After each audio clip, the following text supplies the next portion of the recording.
Hi guys and welcome.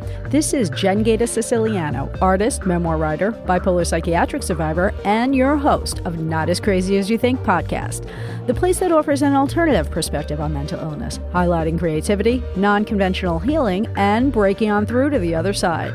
If you are ready for a new narrative on the mental realm that celebrates crazy and cool without penalty, then Not As Crazy As You Think is for you.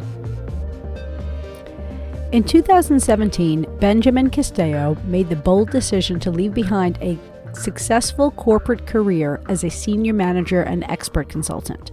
His goal was to concentrate on finding solutions to the pressing global issue of sustainability, with a special emphasis on discovering and addressing the hidden root causes of the problem with human-centered solutions. This decision marked the beginning of an intense and enlightening journey of consciousness awakening and expansion, leading to numerous realizations. In 2019, he founded New World Together, an independent project that focuses on transdisciplinary research and education. Today, Benjamin is dedicated to sharing groundbreaking knowledge that expands human consciousness and catalyzes deep system change toward desirable and sustainable futures for all. Through conferences, workshops, and training programs, his goal is to empower individuals and communities to be part of the solution in a meaningful and fulfilling way. Welcome, Benjamin, to the show. I'm thrilled you can join us. Thank you for having me, Jen. And it's a pleasure for me to be with you here. So one of the things I want to get to is, you know that I care about mental health and mental illness and what the psychiatric institution represents. It's something that you experienced similar to me in terms of a spiritual emergency back in 2004 and again in 2017, these forced hospitalizations, forced drugging. I'm wondering if you can start just by sharing a little of your past in relationship to the psychiatric institution and what you experienced. So for me, my experience with psychiatric institution started in 2004, indeed. It was shortly after I had celebrated my 25th birthday. And I have to say, I was in a place where I was asking myself a lot of existential questions. I was starting, I think, to truly be haunted by the fact that something is not the way it should be in our world.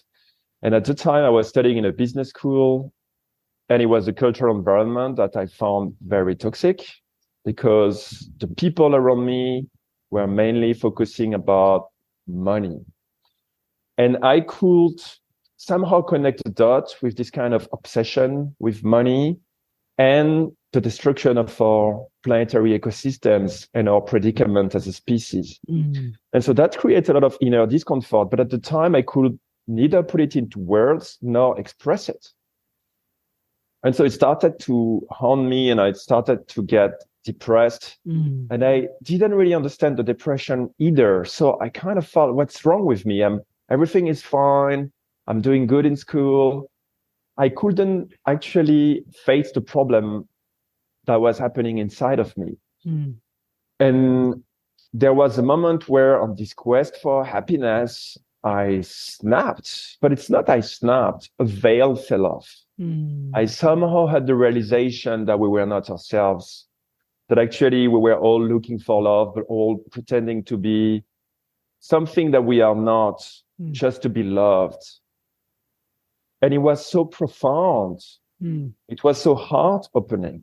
And then next thing I knew is that, I have to tell this to everyone, because we cannot remain blind like this forever. And so I was very ecstatic at the time.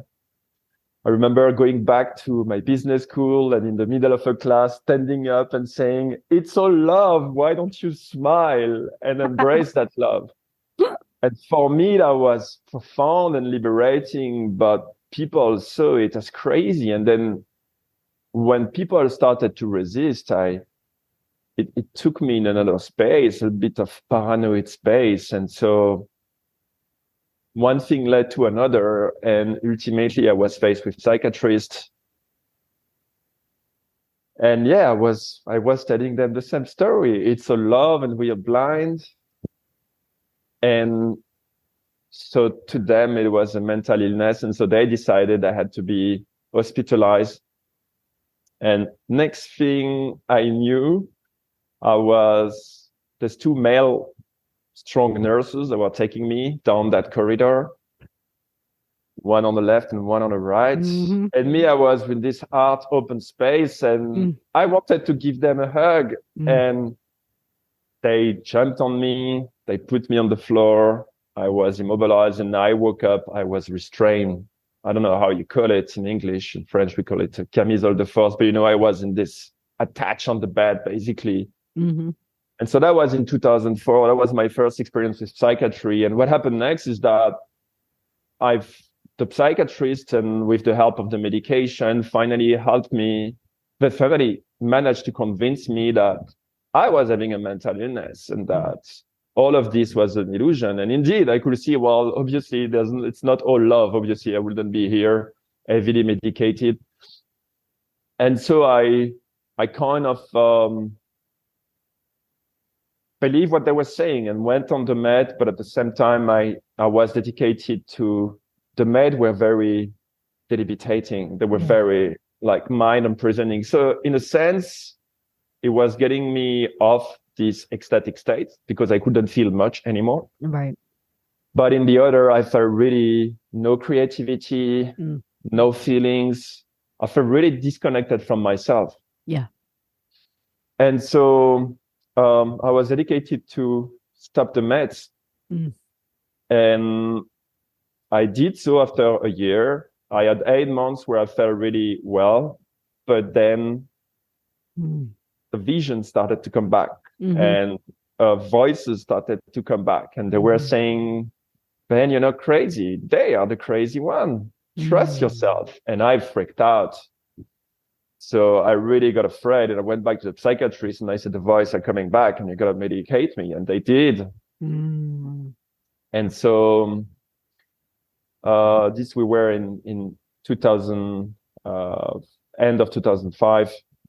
And so I stay on medication until mid 2007, so probably a year and a half. And at that moment, I was trying to reduce the meds, but each time I was reducing the meds, I would go a little bit low.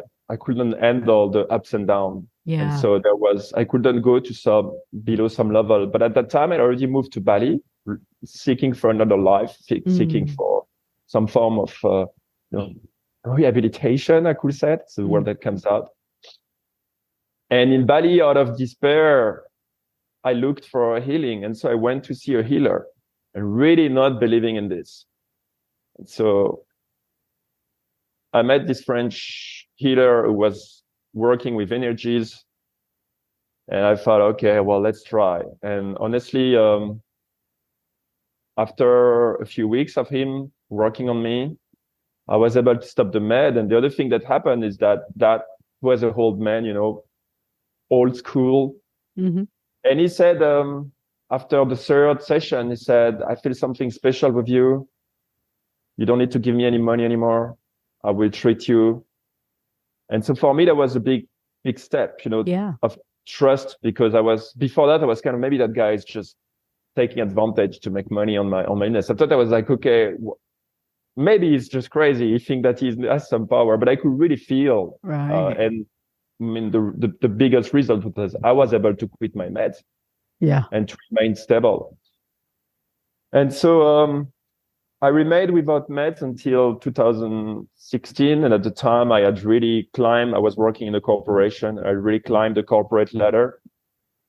And I had also, my cognitive dissonance had come back, in the sense that it was so clear that I was part of a system that cannot be sustainable. Right.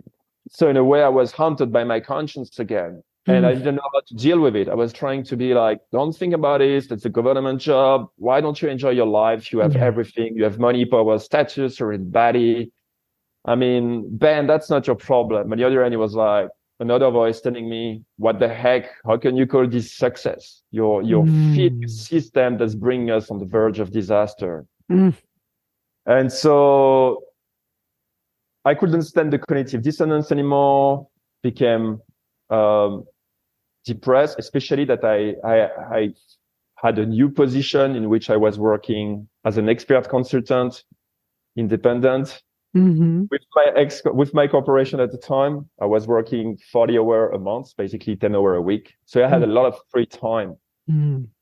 But that free time was a curse at that time for me, because it was a lot of time to think about what am I doing in my life. Right. And I couldn't find an answer that made sense. Mm. And so I went to a meditation retreat. And in that meditation, the inner dimension reappeared to me and the gate reopened. But that time I had a choice. It was like, you want to know what's happening with humanity? It's on the other side. Are you ready to go on the other side? Because that means you might end up insane. You might end up dead. Right. Are you ready for that? And I was like, I looked at my meaningless life and I said, if this is what I'm putting on the line, it's worth it. Yeah. Because if it's humanity's future that we are talking about, it's definitely more important than this life that doesn't make sense to me. Yeah. Yeah. And so what happened is that I started to get again into that ecstatic state. And I started to get all these downloads and all this emotional release. And I couldn't keep balance for a long time. It was too much. Yeah. So I became unbalanced again, and the same pattern, Right. like trying to wake up people, like, guys, we gotta unite. We're gonna destroy ourselves if we don't. And then people being like, man, what the heck are you talking about? And so ultimately, it became so intense because it's a vicious cycle, right? We're trying to convince people, and the more we try to convince, the more we get rejected, and the more I freaked out. The more I was trying to convince, the more I got rejected. The more I freaked out, and the more I was trying to convince. Right. So of course, those vicious cycles, they lead to the psychiatric hospital, and that's exactly where it led me. And so I was placed there. At the time, I really thought I was going to die. The energies were so intense. I was like, that's like, guys, you got to listen to me before I die. Right. Like, yeah, just take this injection. So I woke up in that place. I was like, where am I? And I hear this guy yelling in another room. And, it's like an Indonesian Balinese psychiatric hospital. It's not sexy at all. Yeah. And then I figured out, wow, I'm in a psychiatric hospital. And then I first reaction was a big freak out, like, oh my God, I relapsed. And then my inner voice came back and say, dude, you signed up for this. Remember when you made that choice? You knew insanity was a risk you were ready to take. Yes. So that's just a game. Are you gonna give up now? And I was like, no. And so at that moment, intuitively, I knew I would have to. It would be a good idea to take the meds for a month to chill, to kind of digest everything, and to quit after a month and to go back. I could feel the door is still open, but the meds were keeping me in that dimension, that share and that matrix. Right. And so I did that. Quit the meds, and of course, came back there, became ecstatic, was like, you guys have been wrong, I was right. And then like come into that quest to convince everyone, but with new downloads, but I was not enough. And I was very angry for what had happened. Like, no, what you did was right, wrong, etc. And so of course I was taken there again. And this time, because I didn't let them, I was against. Security jumped me. I was like 10 guys jumped on me in the hospital. I woke up in an hospital. They attached me like really, really bad. So my elbow was all twisted and in pain. I asked them to detach me, and they said, well, the doctor is off, so you're gonna have to wait until tomorrow. By chance, a friend came to visit me, and he begged them for them to detach me. And so I was back there. And so I was in 2017. In total, I was hospitalized 4 times, back and forth. And the last time was because the thing is that each time I I had more downloads, so I had some kind of higher level of consciousness. But each time the states of trance were much more profound. Yeah. Like on the last state of trance, I was hospitalized. I could really feel one with everything. Yeah.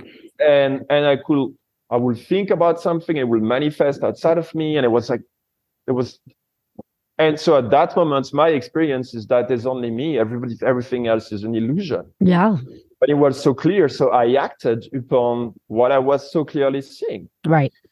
So I ended up beaten up in a bar because, of course, that wasn't my bar and I wasn't the master of the universe as I thought. And that was kind of the experience. And the next day, people came to pick me up to put me in the psychiatric hospital again. And that was the last time I was hospitalized. Because after that experience, I had in 2018, February and May, I had 2 other spiritual emergencies, but I was experienced enough to secure myself. Yes. So I didn't have to be, so they couldn't find me basically, because at the time some people looked for me. I was still quite expressive. And what was really interesting, and I'm going to stop there, and sorry, that was a long story, is that on the last spiritual emergencies, I finally got the key that led me on the other side, is that I realized that actually the entire world is insane. And that it's not by yelling at people that I'm going to make a change. Is that I got to be sane. Me yelling at people is me being insane, just like the world is insane. So that doesn't work. So I got to manage the way I communicate with people, acknowledging that the world is insane. And not only that, my mission is to understand why the world is insane and how we can get back to sanity. That level of clarity, it's almost like I had found ground on the other side and I had found ground in something that was sane. Because before I had the choices between 2 types of insanity. So the one of the society that didn't make sense, was very depressing. I didn't know what the heck I was doing. And then the one of my spiritual emergency, where I was this super powerful savior. I was coming to lead the world, to unite. And both of these were insane.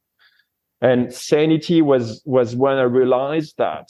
And then suddenly I had my foot on something that could lead somewhere interesting. And that was the beginning of my journey. And then a few months later, I was starting with New World Together. Okay, so let's stop there because I want to make a few comments about this. This is fascinating stuff.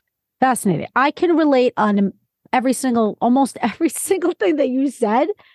You know, I've had the spiritual emergency where the awakening hits. I had the voices in every case, bring me in. Whenever you hit those ecstatic and liberating things and they tag it as manic or bipolar or whatever they want to say, it is about the person waking up.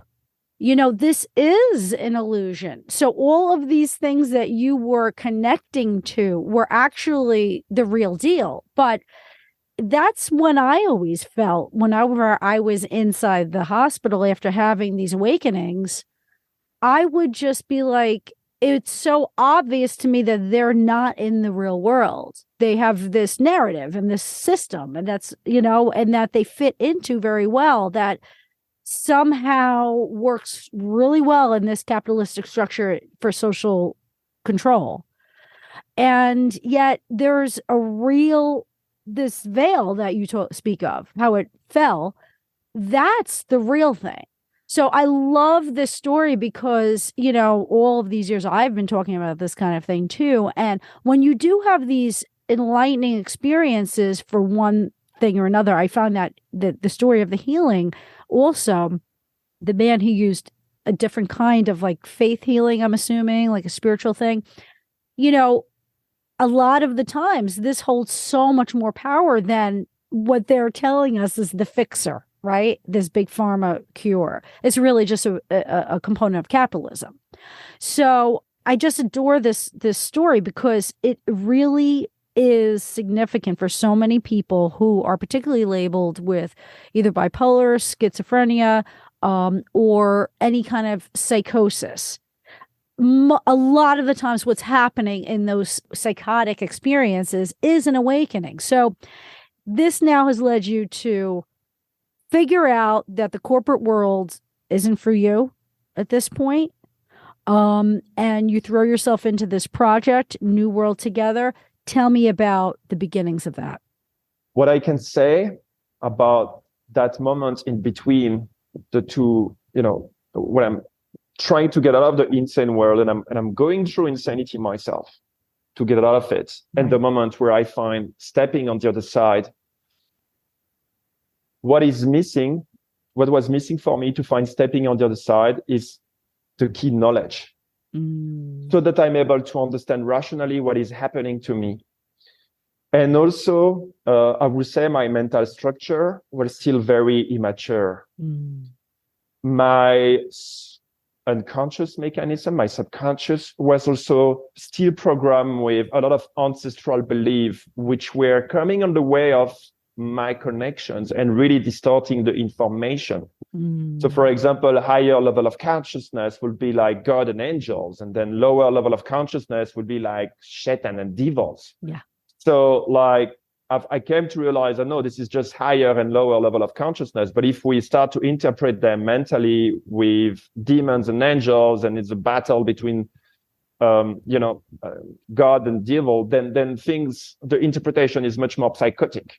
Much more irrational and much more difficult to deal with, because then suddenly it's a big fight and you've got to be fight out there. So what I want to say is that there's really a higher level of knowledge and understanding that can be really helpful for people to go through this awakening much more safely, which is a level of knowledge and understanding that the psychiatric world doesn't have. Right. For one reason, is that it is locked in a scientific materialist dogma. Yes, you said it.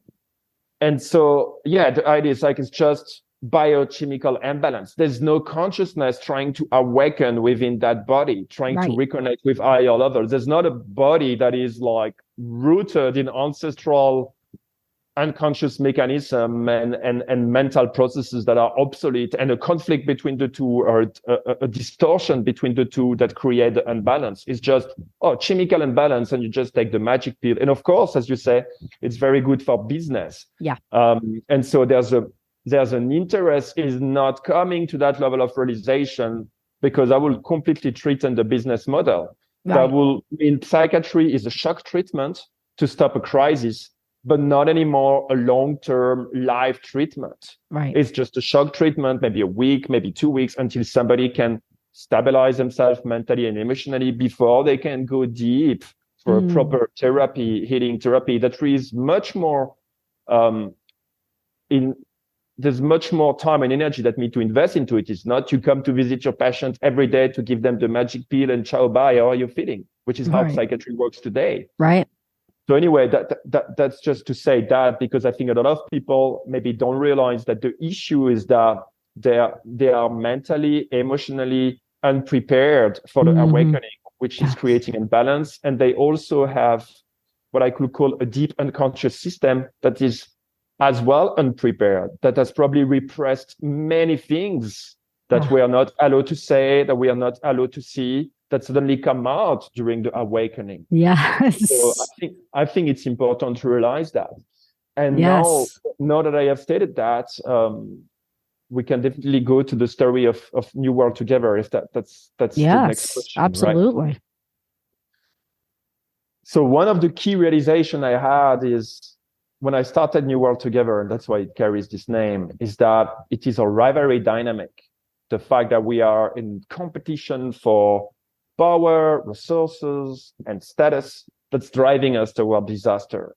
And that we got to come together to avoid self-termination. We got to become one united species. And so the idea with New World Together was to carry that message, and basically to make a clear demonstration of our predicament, of its causes, how our rivalry dynamic created, with an invitation for people to join, to unite, to make this better world. And it sounds like, well, this is going to work, super strategy. Like people are going to love this idea and this is going to be successful.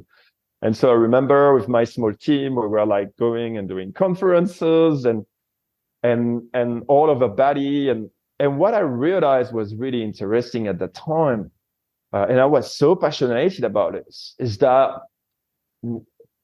the audience, the people who were coming to the conference, they did not disagree with what I was saying. They were pretty much agreeing. But then it was like, okay, then what do we do now? Right. And it's like, they didn't know how to turn the information we were sharing with them into a concrete step.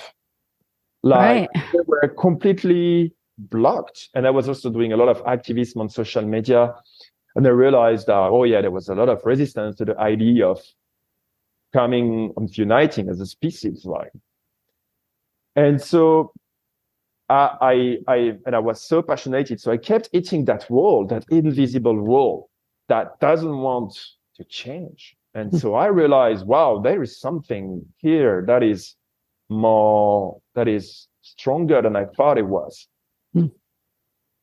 And so I realized that there was like psychological blockages that were standing between us and our ability to make the right choices, to create this new world that we need to create if we don't want the old one to completely fall apart with us. Right. And so that's where I started to study the nature of these psychological blockages. And one of the gifts I received following my journey through insanity is that I can easily dive into what's part of the collective unconscious to identify its structure. So for me, it's quite easy to identify collective beliefs and how they impact people's psyche, people way of thinking. Right. I can very easily perceive collective fears underneath those collective beliefs and the nature of these fears. And I can also now, because I've been equipped with the knowledge, thanks to someone called Thomas Hübel, who's doing a great work on this subject, I can also see the collective trauma underneath those collective beliefs, those collective fears. And so by looking at the history of a country, of a tribe, I can really start to have a map of what's happening in the collective unconscious in that part of the world. Of course, it will impact individuals differently, but let's say that this part, they will impact everyone.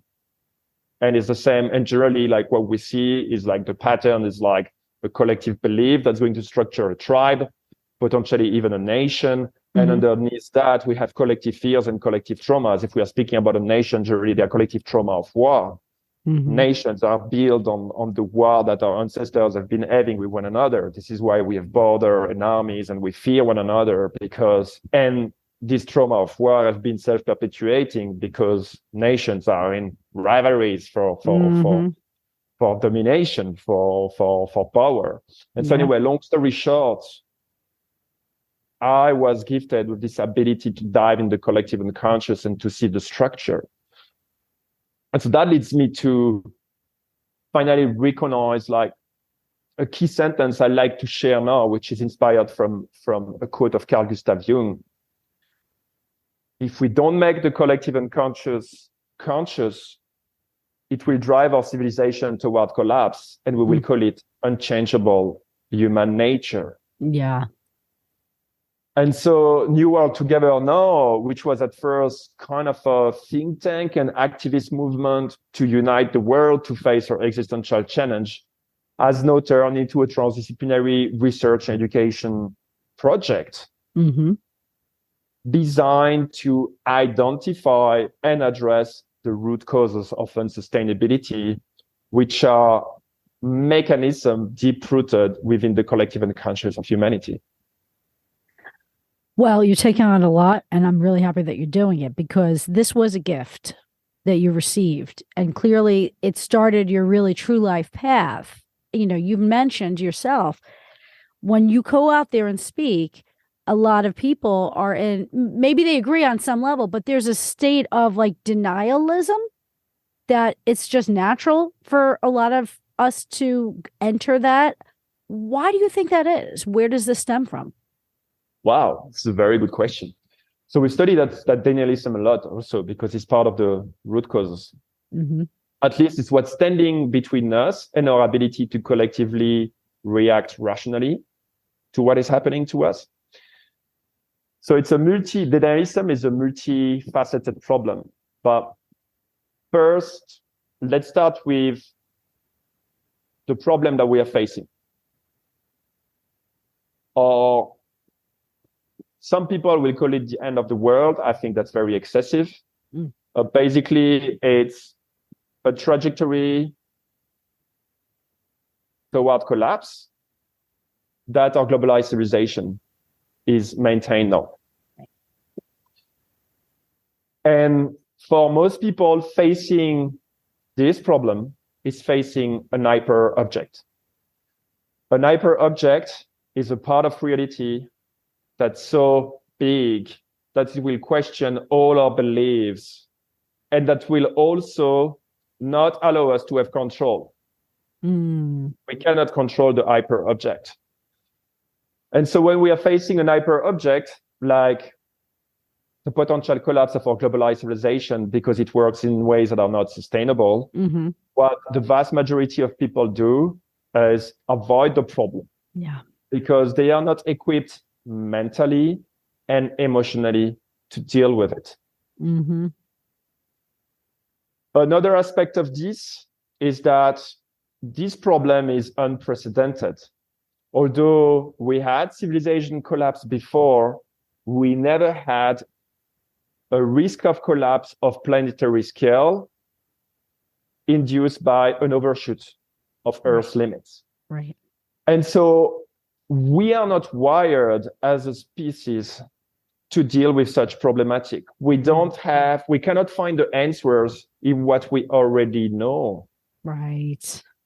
We require new knowledge to deal with such a problem. And that knowledge being inaccessible, it seems for most people impossible to deal with it. And the ego is really smart. So people don't want to get psychologically unbalanced. Right. And so the ego is creating defense mechanisms that are unconscious to protect the psychological integrity of the individual so that it doesn't lose balance while dealing with this problem because he's not equipped with it and because people around them appear also not equipped with it. Another reason is that we have a culture of denialism. We live in a culture of denial. Our culture is super fake. Yeah. If we have to make the choice between truth and political correctness as a problem, and we always pick political correctness as a culture. Yeah. It's like we have no interest in truth. Right. I will even say that because of that, truth has become so subversive that our society as it is today will not be able to maintain itself if it was to face truth. Right. And so it has become a survival mechanism of our culture and of our society to escape reality in a lot of fictions, whether it is like technology will solve all our problems, or there is no problem, or the problem is the woke movement, or it's the conservative. All of these are distractions from truly looking at ourselves, our bias, the unsustainability of our civilization, and the implication of all of this for us and for our future. We basically we'll live in this culture of running away. And last aspect that I would like to mention about denial, why we have so much denial, it's also because ultimately when we face our predicament outside of ourselves, it acts as a mirror to face what we have repressed inside of ourselves, our false beliefs, our fears and our traumas from the bygone past. Right. And so what we've learned as a species, as a coping mechanism to survive, is to numb the inner pain, to numb the fear. And this is why we have all this addiction to consumerism, to religion, to all these fictions that are driving us toward disaster. And so that's also one of the big reasons is like we are running away from what we truly feel. Yeah. And facing a predicament will put us in front of ourselves and what we truly feel. Yeah. And so in a way, our species were kind of cute because we are sensitive beings that are running away from themselves because we can't even deal with our true feelings and with our reality. Right. So this goes really deep. I mean, it's one thing, to talk about sustainable choices and the unsustainability of the environmental issues that we face today, but there's so many other types of unsustainable things that are perpetuating the problem underneath. So, like, what other factors of unsustainability are, in everything that we are experiencing today in this modern age? So, first of all, what I want to precise is that we often think about sustainability as merely an ecological problem. Mm-hmm. And right now we say our society of denial is also a society of silo thinking. And so generally when people think about sustainability, I mean, they will see one problem like climate change or biodiversity loss. And they will generally be around the ecology. Right. Well, sustainability is not just about ecology. There are social factors of unsustainability, such as growing inequalities, such as population growth. There are economic factors of unsustainability, such as a debt-based financial system, but addiction to GDP growth. There are cultural factors of unsustainability, such as a culture of individualism and consumerism. There are political factors of unsustainability, such as short-termism, secrecy, power of the financial power through lobbying. There are technological factors of unsustainability, such as the industrialization of our economy with the multiplication of its extractive power, weapons of mass destruction, technology that are going to be used for mass social engineering. So basically, sustainability cannot be looked through in silo. It has to be looked as a systemic problem. Yeah. And all these factors of unsustainability are interrelated with one another. And what do they share in common? Where they are all caused by human behaviors. Right. It is certain sets of choices and actions that lead to growing inequalities, that lead to the overconsumption of our planetary resources, that leads to maintaining the debt-based financial system, that leads to perpetuating a culture of consumerism and individualism as well as materialism. Right. And so ultimately, it is a relationship with the world that is creating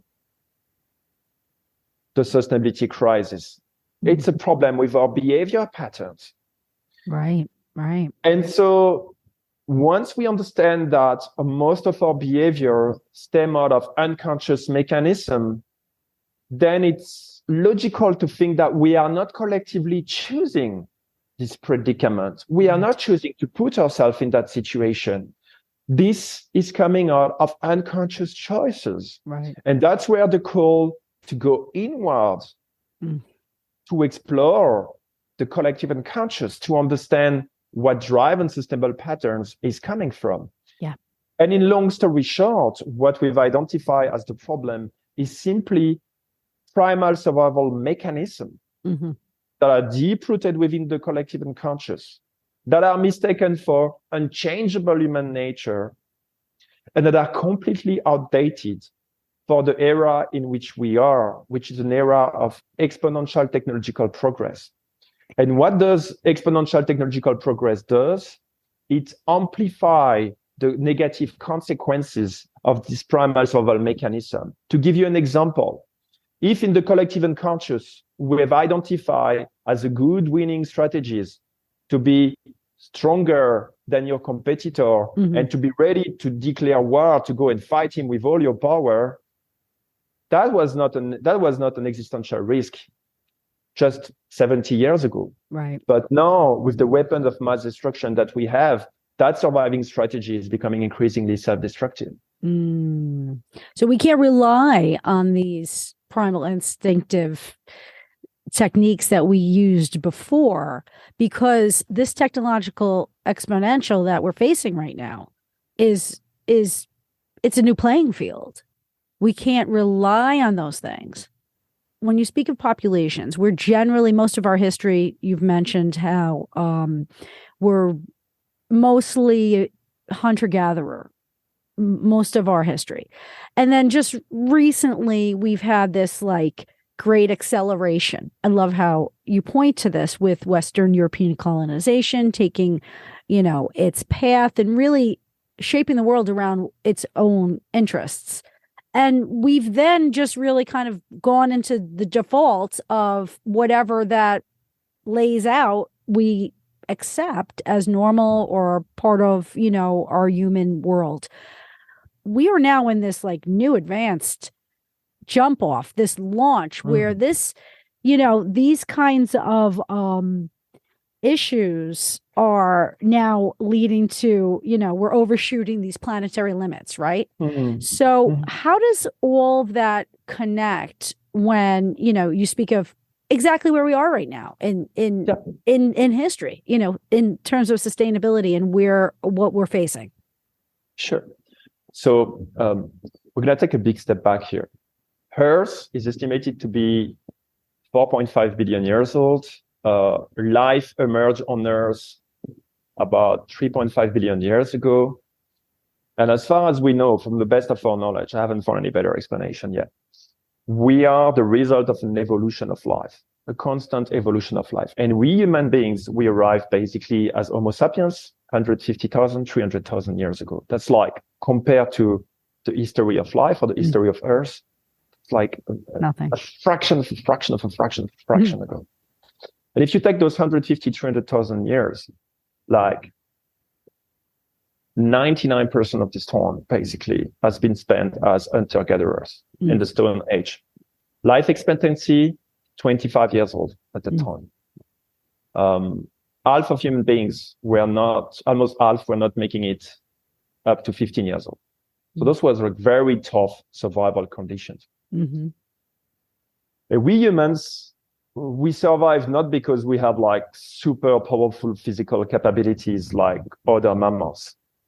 We survive because we have a brain that can create tools, can create narratives, can create knowledge that allow us to basically develop. And this is what we used. And so, for example, for this 150, 300,000 years old, we were not that many. So making more children as fast as we can was a very efficient survival strategy. And it was until a very recent part of history. Right. Because if we think even during the Bronze Age or Iron Age, which, by the way, are also recent, there was tribe competition. And so, well, if your tribe was reproducing faster than your rival, you were getting a competitive advantage. Right. By the way, this is why nations love to, push parents to have more children, because it's a strategy of survival for them in that fragmented world, right? Where nations have to compete with one another. Right. And so making babies was very efficient, for example, survival strategies for us sapiens, and it allowed us to develop, except that it's only in very, very recent history. So one of the big game changer was the Industrial Revolution. And so the Industrial Revolution started the beginning of a new era that we haven't really noticed yet as a species. Neither we've noticed that, neither we've noticed the implication of it. Is from a position of being integrated within nature, being part of the planet ecosystems, we started to dominate and transform the planetary ecosystems with this newly accessible extractive power. And that's what we are calling the Anthropocene. And the Anthropocene is an entirely new paradigm because we go from one of the mammal species on Earth to the dominant species on Earth. So we are talking about something that's barely a few centuries ago. Yeah. It's very, very recent, and that we haven't acknowledged in terms of implications. Right. And so all our survival instincts are deep-rooted within the unconscious, and they are coming from prior to the Anthropocene. We have not yet proceeded with this upgrade. Right. And so what we've learned as a species in terms of survival strategies, I could say, that are causing the problem right now are three main type of strategies. One, you've got to dominate your environment because it is dangerous and hostile. Two, you've got to accumulate resources because you might have to face scarcity in the future. Three, you got to conform to the norm of your tribe because you got to stick together, and by yourself you can't go very far. And so these strategies are the strategies that led us to the Anthropocene. Impulses of domination, of accumulation, and of conformity. Except that in the Anthropocene, we are starting to develop this exponential, this new technological power, and specifically in the Great Acceleration. So the Great Acceleration started about 70 years ago. It's after the Second World War. And what it means is that basically we are seeing an exponential increase of the world population, of technological progress, and of the impact of our activities on the planet. And so if you look at, anybody can just type Great Acceleration on Google, and they will just see these curves doing that, And so right now, we are still driven by these impulses of domination, accumulation, and conformity. I mean, they're everywhere. What nations are doing? They are in rivalries, geopolitical rivalries, because they are driven by this impulse of domination. What corporations are doing? They are competing with one another because they are driven by this impulse of accumulation. What most people are doing, they are closing their eyes and following the norm because they are driven by this impulse of conformism, of conformity. And the thing is that these impulses don't fit well with the Great Acceleration and the Anthropocene. They are completely unfit. What happens when we have impulse of domination that are driving us? Well, we have rivalry for power, right? And so nation goes into arms race, and they start to develop these very dangerous weapons. And now we see, we have already some people who are threatening to push on the button. And if tomorrow we are using all our power, like our ancestors did, to win over each other, we are going to destroy our civilization. There is this saying from Albert Einstein that I really like. We don't really know what World War III will be fought with, but we know that World War IV will be fought with sticks and stones. Absolutely. Right? That's right. So basically, we should not have a World War III because it's too dangerous. Same with the impulse of accumulation. We are now 8 billion and we are competing for what? More short-term profits, more capital, more possessions. And we are already over-consuming our planetary resources. That's a suicide. I know. And then conformity, now that we have all this technological power to influence, to socially engineer us. Look at how social media are doing. They are just reinforcing the trends, the dominant trends of following the norm to get like on your social media, etc. Right. Plus artificial intelligence and surveillance systems. This is a risk of human obsolescence, us turning into robots, because ultimately, if it's to do conformism or conformity, robots are much better than human beings. So why should we care about humans? So let's get to that a little bit with the AI, because, one of the things that a lot of AI experts are coming out with right now is the comparison to the god of Moloch. Have you heard of this? Yes. The god of Moloch ended up giving babies to the god of Moloch, right? So that he would give us some kind of gift. And it's almost like you give away the thing that you love most just to keep up with the person next to you that you have a rivalry with. So what's happening in the AI community is that a lot of AI experts are upset with this because they did not want this to happen. They have been saying that they wanted to, keep in mind the control problem, the alignment problem, making sure that we don't let the machines go on, or the AIs go onto the internet until we know that they have our best interests in mind.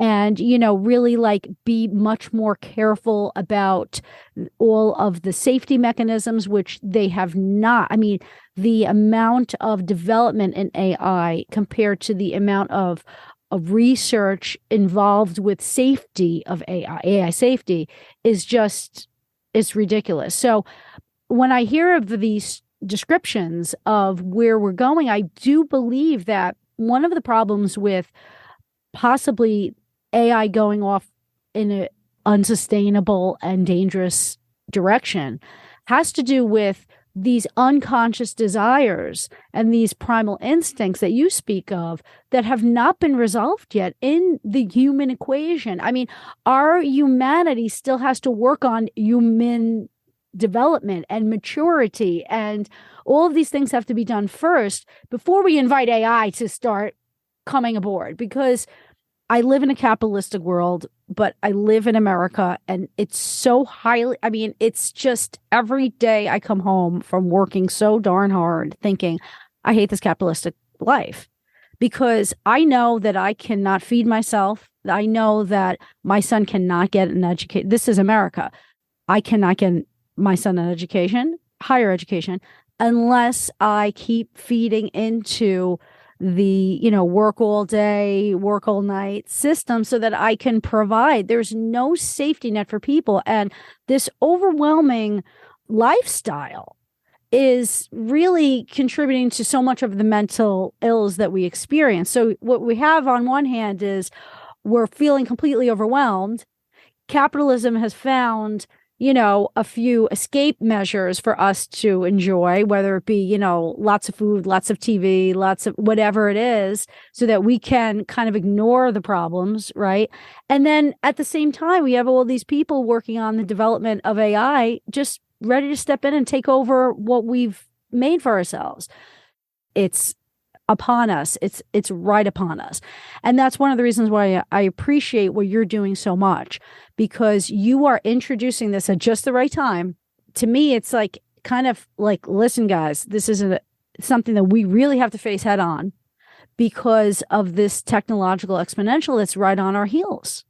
So are we going to be able to get on a path to save humanity in the end? What's your vision on that?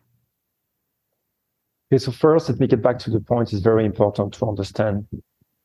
The problem is not really AI, it's what drives the AI. Right. And that's the same for any powerful technology. So if these technology are driven by this ravenous dynamic, this impulse of domination, accumulation, and conformism, then they are extremely dangerous and self-destructive. Mm-hmm. If they are driven by intention of regeneration to serve Earth, life, and humanity, I can do an amazing job. Right. Can really be of support. No, the problem is, as you said, the mega machine, which we are part of, is fully driven by this mechanism of domination, accumulation, and conformism. And unfortunately, it has the hold on all the technologies that are being produced today, or most of them, right? Your question was if we can save humanity, if we can save ourselves. Is that correct? Yes. The response is yes, we can, but there's no guarantee we will do it. Right. And so, yes, we can, because ultimately we are a realization away, a collective realization away from addressing our problems. But this is a way because we are in that state of denial of both our predicament and what's causing our predicament. Right. And the problem is not that complicated. It's just so deeply rooted that it's not accessible to most of our people. Yeah. And so I don't know if we are going to succeed in saving ourselves from our primal self-destructive patterns. But I know that we can do it. And the first is to reach that level of collective awareness that we got to help each other to face ourselves and face the things that we've repressed, not weaponize it, right? To look for who is to blame and who we are against and who are the bad guys, but make it conscious so that we can heal ourselves and one another. And it's, again, because when we are weaponizing, it's because we are grappling, we are being driven by the same impulses that are part of the problem. Right. This is a weaponized, like looking for the enemy outside is just another impulse of domination, right? And it's this belief that, hostility is outside and we just got to destroy it and the world is going to be better. No, right? You are just embodying the problem that you're trying to resolve. That's not going to work. It's the vicious cycle, right? And so we are a collective realization away. And it's not even that complicated to understand. It's just so deeply rooted that it's difficult to access. And so we got to do the work. The game is on. Yeah. And I think the work you are doing here, what we are doing here, is part of the solution. Yeah. Making this knowledge available, making these resources available through books, through podcasts, through workshops, through retreat. It doesn't matter. This needs to be out there. And so the game is on. There's no guarantee we will win. And in a way, that makes the game more interesting, because if we would just, it's all fixed, we don't need to worry. Like sometimes I hear the spiritual people who say, and I really see the escapism behind it. We already reached the critical number on the planet that will make the awakening unavoidable. I'm like, I don't know where you see that, but I'm not saying this, right? I see we are still in a collective state of denial, and it's becoming increasingly dangerous.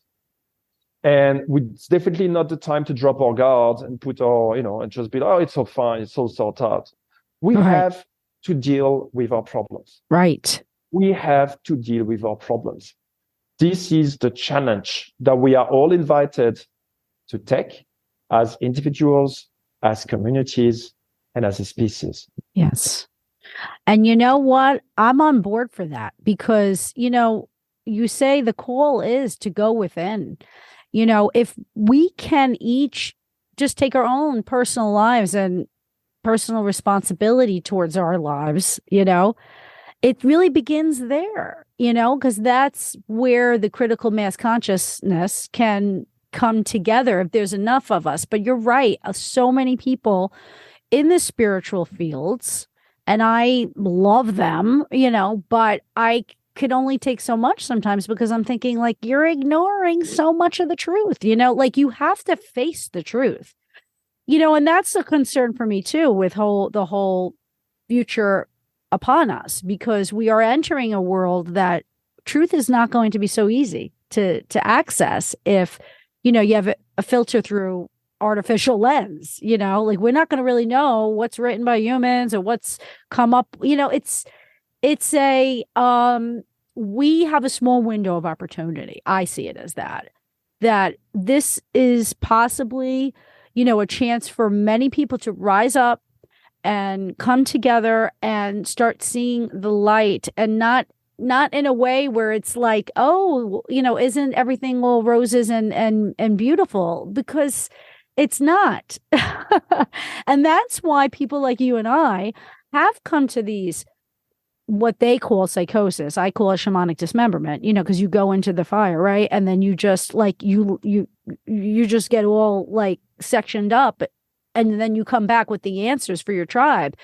This is something that we've had to experience. And it was, for me personally, it was extremely painful every single time, because I had to be ostracized by my community and, re-drugged and handled by a very, gruesome, feudalistic type of institution in psychiatry. And yet there's I believe one of the things that is happening with the increase in, say, people who experience mental distress. I don't like the word mental illness because I feel like they want to say the illness is long lasting forever in your genetics, and there's no getting over it. But I say, there's a reason why people are mentally distressed right now, because, like, as you say, they may get it. They may see what's going on, but they want to put the blinders on, because when they look at it too closely, it's completely overwhelming. And they may want to shout through the halls, like, oh my gosh, this is a terrible thing. And we saw a lot of that happen throughout COVID. So many people, at least in America, there was a lot of social unrest, unlike ever since the 1960s in America. So, I'm so thankful that you are getting out there and you are, giving the people this information. To me, it's huge. Just to say one thing also, I know that you touched upon it, but I believe it's so important when we talk about like mental health and stuff like that. There's a new narrative on board, and that's, we're involved with a project that's kind of bringing to light this in terms of spiritual emergency, but also, instead of looking at things as we have a broken brain, we have, I guess, unconscious impulses that are, triggered, or the consequences of unresolved trauma. And that could be probably part of the key to many of us coming to terms with the scary reality that sometimes, when you look at sustainability and unsustainability, we realize, right? Perhaps if we feel that we've somehow resolved our traumas, we could take on a larger social trauma, of a collective. How do we, in your opinion, how do we begin that process? And what can you say to that? So first of all, probably I will, indeed, probably something that's not well understood in mental illness is the relationship between mental illness and trauma. And also, I don't really like the word mental illness. I think it's very limiting, very biased, because it's more like, I would call it mental fragmentation and emotional imbalance. Yes. Right? That's great. Because there's an emotional aspect that when we talk about mental illness, we completely deny. Yeah. Like a lot of it's really the inability to deal with our emotions and the thoughts that come out as a result of our emotions. And a lot of, I haven't come to observe people dealing with such issues that we're not ultimately dealing with traumas at the same time. Right. So I think it's important to understand what trauma does. Trauma creates fragmentation within ourselves for a simple reason. Is if the trauma doesn't create fragmentation, we feel the pain. And we carry so much pain of our ancestors. So we almost, our ego or psyche had to fragment our identities, because otherwise it would be unbearable. Yeah. And so we can only defragment one step at a time. And so generally the defragmentation, when we start to reintegrate a wounded part of ourselves, we start feeling the pain, right? Generally, we don't see or feel that because we've numbed the pain and we've rationalized whatever identity or system we've built on escaping the pain with a false belief. Like, oh, it's human nature. Man is a wolf to man.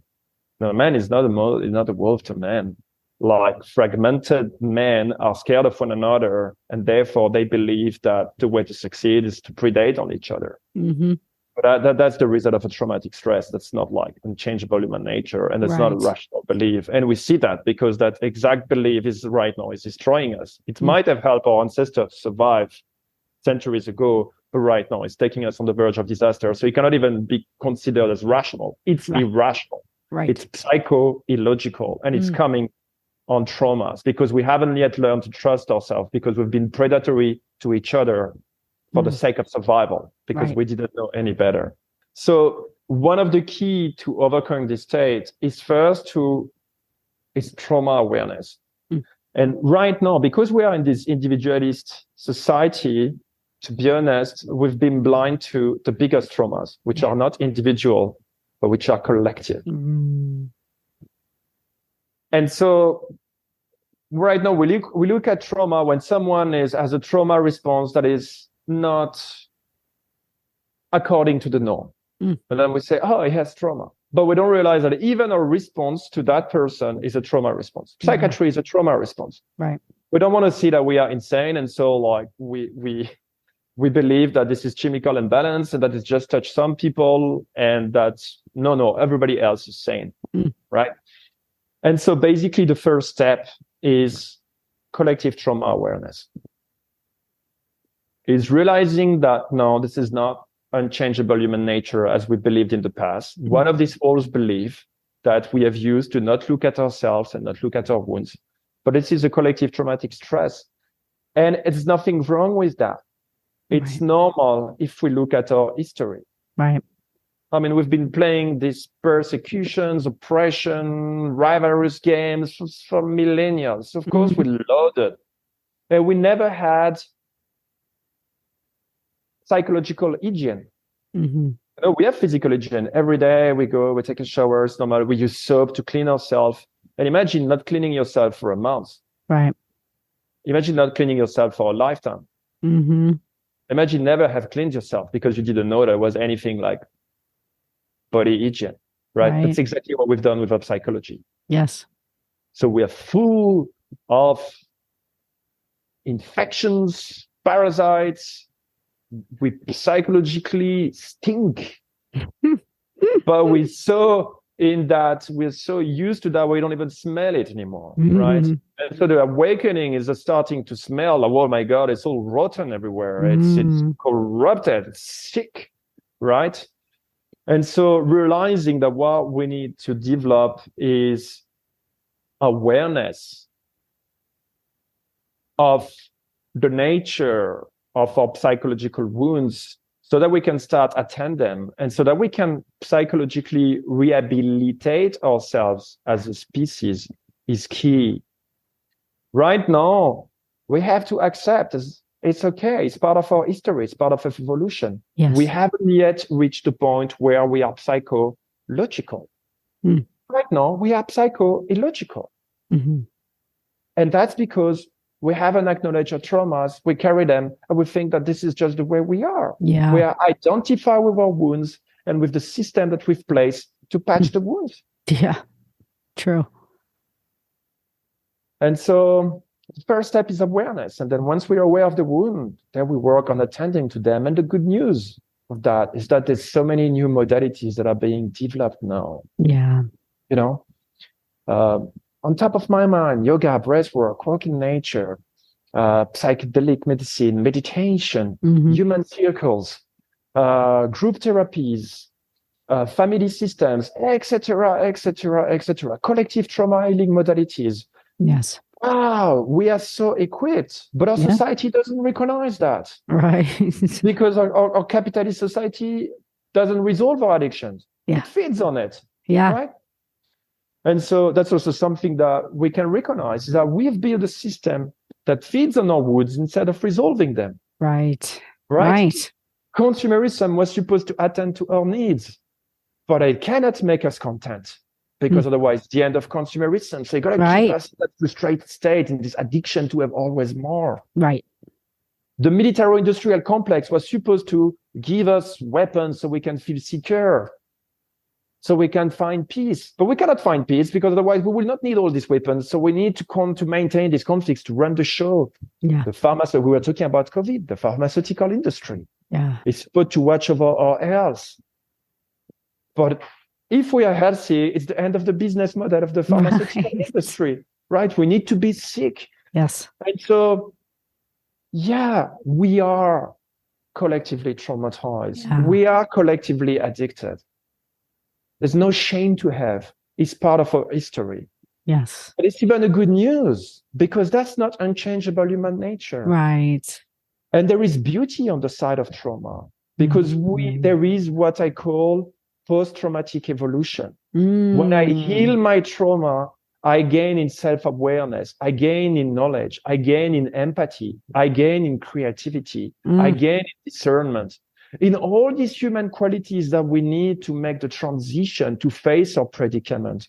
And though this pool of unattended collective traumas are a pool of consciousness expansion, because ultimately what's the sustainability issue is a disconnect between technological power increase and expansion of our level of consciousness. And so if we can have this collective awakening, we can also do what is necessary to expand our consciousness together.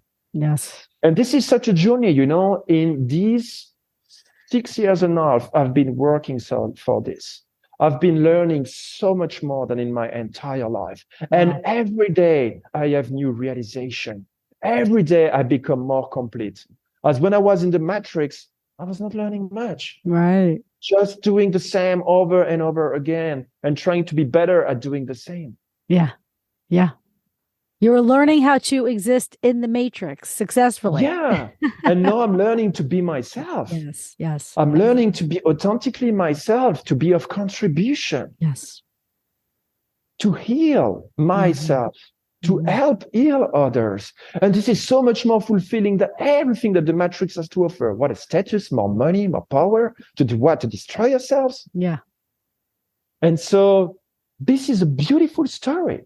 Yes. It's the journey of the hero of humanity that we are not daring to take as a species right now. We're like running away from the call. And the universe is like, guys, you got to do this. You got to do this. And there's more and more messengers that are ready to help humanity on that journey. There's more and more knowledge to justify us taking. And it's just the beginning, because what we are talking about is emerging right now. Yes.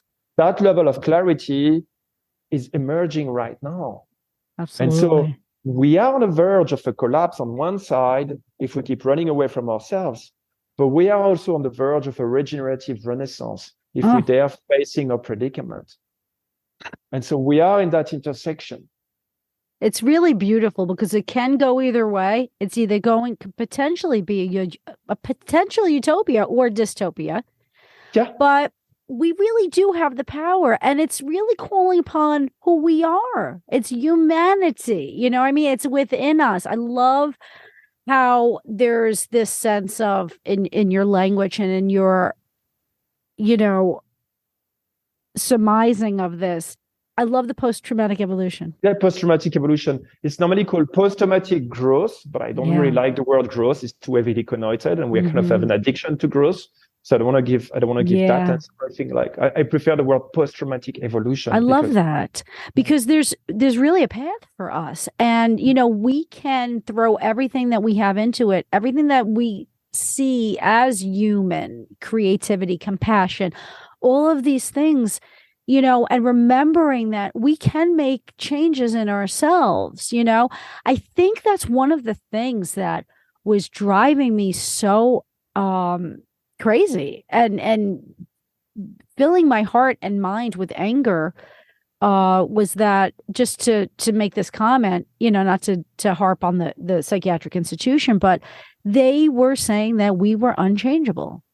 And I was just like, that's not what I've been told through evolution. Like, why would you say that I can't change, but you can change? That doesn't make sense. So, especially when there's no evidence of that. So it's just a reminder that a lot of the narratives out there today that claim that, that humans are this way and that's it, and we figured it out. No, that's not true, because tomorrow's humanity could be completely different if we're able to, take our ancestral wisdom and also leave behind the triggers and all of those responses that we're just so used to by default leaning on to, worry about hoarding resources, I love your message. I love what you do. I love what you stand for. And I thank you, Benjamin, for joining the show and making your your truth known. It's such an important narrative, and I hope it really gains a lot of momentum. Those narratives about human nature, I have to say, they are very convenient for people on the top. Yes. They are very convenient for people on the top. And so unfortunately, it's coming top down. Yes. And so the deconstruction of this false narrative is the deconstruction of the dominant systems of power as we have right now. Right. And so, yes, we are facing from the top of our society resistance to acknowledge that this is not human nature. Right. Because basically that means it's the end of their era. Right. Because that's like, the world is dangerous. We got to have a strong army. You know what? Well, we have to grow the economy. You have to be realistic. And right now, I also want to say what we see with this sustainability challenge is that there's a shift of paradigm, and there's also a shift of what was considered realist before and what was considered unrealistic. In a sense, when we talk about coming together, healing, that has been considered an utopia, unrealistic utopia until now. Yeah. And the idea that, struggling to survive and competing with one another is the only realistic way forward has been dominant. Right. Now, what we see in this sustainability crisis is that there's a shift between these two narratives. The idea that we can continue on this old past of competition and rivalrous dynamic is dystopic and destructive. Yes. And the realistic path forward is healing and coming together. Yes. And so there's a shift of we're talking about a cultural renaissance. Yeah. I personally think that this is the apocalypse or old religious interpretations we're talking about. Right. The apocalypse is not the end of the world. The real meaning of the world is a great revelation that allows us to make sense of our reality, of our human reality. Yes. And I think this is the call. It's the call for the great revelation. But it won't be sent over by the universe without us doing anything. Right. We have to do our part. We have to take part in it. We are the solution we've been waiting for. We have to be agents of change, right? Yeah, exactly. We have to welcome this revelation within so that we can then spread outside. Yes. Can you please tell my audience how to find you? What is your website? What social media platforms can they find you in? Today, people can find me through my website, newworldtogether.com.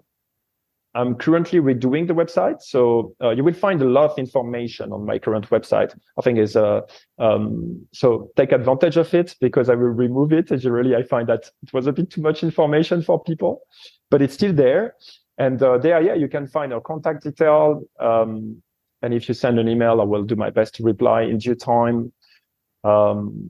Notably, something I can say: if you're struggling with what they call mental illness, I can also be of support because I've made it on the other side. So do not hesitate also if you need help on that one.